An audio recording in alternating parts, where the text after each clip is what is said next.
प्रत्येक स्वामी भक्तासाठी हा खूप इम्पॉर्टंट व्हिडिओ आहे, शेवटपर्यंत बघा.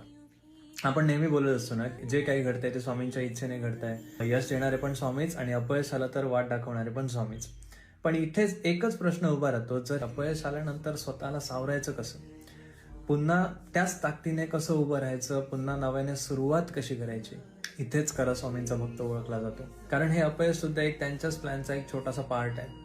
स्वामी तुम्हाला अपयश देत नाहीत, पण ज्यावेळी कोणती तरी डिफिकल्टी किंवा असं कोणतं अपयश तुमच्या समोर येतं त्यावेळी ती तयारी असते काहीतरी मोठं अचीव्ह करण्याची. आणि त्यासाठी आपल्याला स्वामींनी एक सुंदर वरदान दिलेलं आहे आणि त्यालाच आपण म्हणतो तारक मंत्र. आपल्याला प्रत्येकाला स्वामींचा तारक मंत्र माहिती आहे. निश्चिंत हो निर्भय होणारे प्रचंड स्वामीबळ पाठीशी दे. हा तारक मंत्र स्वामींना ऐकवून दाखवण्यासाठी आपल्याला नव्हता दिला. हा तारक मंत्र त्यांनी दिला आहे की आपल्या स्वतःला तो आपण बोलून दाखवला पाहिजे. रोज सकाळी उठल्यानंतर आंघोळ करून, पूजा करून, ध्यान केल्यानंतर